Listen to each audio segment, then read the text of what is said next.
और मेरे अभी उनके साथ एक वार्म रिलेशनशिप रहा। तो एक ज़बरदस्त लॉस है एंटरटेनमेंट इंडस्ट्री का, और हमेशा मेरा पर्सनली भी वार्म रिलेशनशिप रहा है। तो we will always miss him, हमेशा याद आखिरी रखेंगे। मुलाकात कब हुई थी सतीश जी से? अभी इन दिनों तो नहीं हुई थी, जब उनकी तबीयत ख़राब हुई कुछ वक्त पहले ही हुई थी। और जब भी उस वक्त मिले तब तो मुझे ये पता नहीं था, बट बड़े वार्मली मिलते थे उस वक्त। Thank you sir. इंडस्ट्री को कितना बड़ा लॉस है? बहुत बड़ा लॉस हुआ, बहुत बड़ा लॉस हुआ। एक इलस्ट्रियस कैरियर, इतने सारे ज़बरदस्त परफॉर्मेंसेस दिए, एक बहुत बेहतरीन इंसान रहे हैं, तो ज़बरदस्त लॉस है। Thank you. Thank you. I know Satish for last 45 years almost now. We have been buddy for a very long time.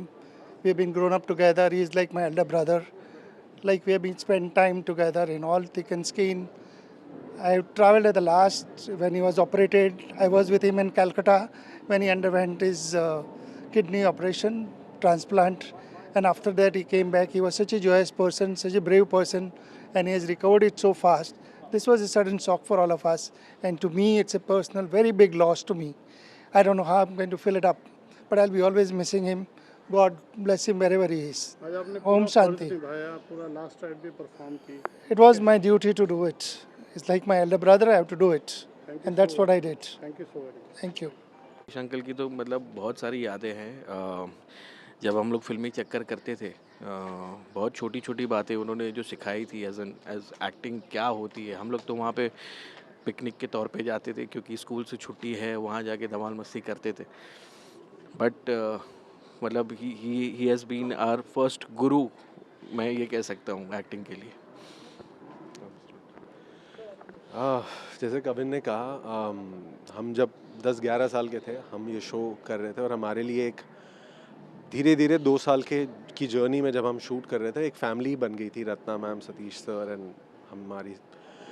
तो आई थिंक आज भी जब हमें पता लगा, I mean we have here for the memories of sir and the entire team. He was a very very jolly man, very very happy, fun loving, और literally हमारा ख्याल ऑन सेट भी दोनों का उन्होंने एक फादर की तरह ही रखा था। मतलब एक्टिंग से लेकर बाकी चीज़ों को भी लेकर, स्टडीज से लेकर। So yeah may his soul rest in peace. Satish भाई, मेरी किस्मत थी कि सतीश भाई के साथ मैंने लंदन में एक शो किया Z5 का। और शो तो चलिए हम एक्टिंग करते हैं, लेकिन उसके बाद जो हमारी मित्रता, जो हमारी दोस्ती रही, वो भूलने लायक नहीं है। उनकी कहानियाँ, उनके किस्से, बहुत ही कमाल की बात उन्होंने किसी एक्टर को बोली थी, हमारे को एक्टर को, जिसको मैं कभी नहीं भूलूँगा। शायद वो थोड़ा इनसिक्योर था एक्टिंग को लेके और अपने पे ज़्यादा काम कर रहा था, तो उन्होंने बोला था कि एक्टिंग जो है बेटा वो तेरी हो सकती है, कॉमेडी सबकी होती है, इसलिए इस तरीके से काम करो कि लोग याद रखें। हमने बहुत काम किया है, उन्होंने ये डायलॉग मैं भूलूंगा उनका। और अब हमारा टाइम हो गया, हम जा रहे हैं, ये भी कह सकते हैं कि हमने राज भी किया है बेटा। बहुत बहुत इमोशनल मेमोरीज़ हैं, साथ में सफ़र किया, लंदन तक पहुँचे, आए, शूटिंग के बाद कितनी किस्से, कहानियाँ, इंडस्ट्री को बहुत ही प्यार से समेट के उन्होंने दिल में रखा हुआ था। सलाम सतीश। सतीश जी को मैं समझो 50 साल हो गए। मैं और सतीश जी FTIA के ग्रेजुएट हैं, हम दोनों सेम बैच के, 1974 to 76। तो 2 साल हम FTIA के में रहे, ग्रेजुएट हैं, सेम क्लासमेट। और हमारे साथ और जो थे, राकेश बेदी थे, ओम पुरी थे और सुरेश ओबरॉय थे, हम सब एक ही बैच के हैं। तो आप समझ सकते हैं कि एक ही बैच के होने के नाते इतने साल में हम लोगों की कितनी घनिष्ठता रही होगी। और कुछ लोगों के साथ ज़्यादा बॉन्डेज हो जाती है, जो हमारी सतीश के साथ थी।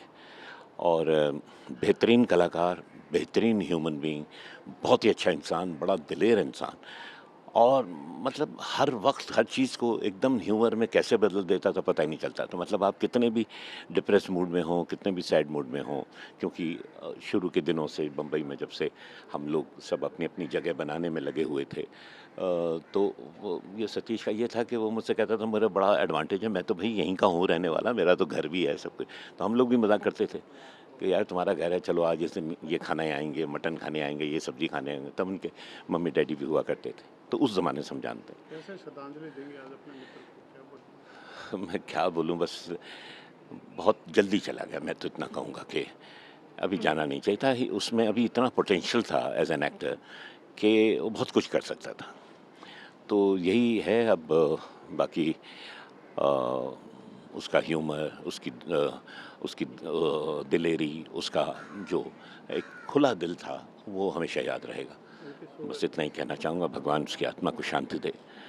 अब ये बहुत बड़ा लॉस है, बहुत बड़ा लॉस है। हमें तो खैर व्यक्तिगत रूप पे तो है ही, लेकिन मेरे ख्याल से इंडस्ट्री को भी एक में से भी एक बड़े अच्छे कलाकार की जो है एग्ज़िट हुई है, जो कि बड़ा दर्द भरा है, पेनफुल। Thank you. हमने साथ में भी बहुत काम किया। Thank you. प्लीज़ मैं बोल नहीं मैं सकता। समझ सकता हूँ। Thank you. आपकी लास्ट कब बात हुई थी? बस इतना बता 10-20 दिन पहले, 10 दिन पहले। 3 दिन पहले अब क्या उनकी विशेषता क्या थी सर? वो कह रहा था कि he had bypass and kidney transplant but he is feeling well, and वो जोक तो क्रैक करता रहता है and kept sending me messages, so he was always eternal. वो तो हंस के गया। I mean, I remember him as someone हमारे परिवार के तरह था। वो हमेशा ऑफिस में आता था। He used to joke and laugh and he was so spontaneous and very loving and caring. तो for me and Prahlad, it's a huge loss. बहुत ही बड़ा लॉस है हमारे लिए, और I can't imagine him not being here. Last मुलाकात याद है आपको? लास्ट मुलाकात was at a wedding. I think it was at a wedding, और वो हंसी मजाक में that whole evening went. You know, he's just one of those people who put a smile on your face, and he really touched so many people's lives.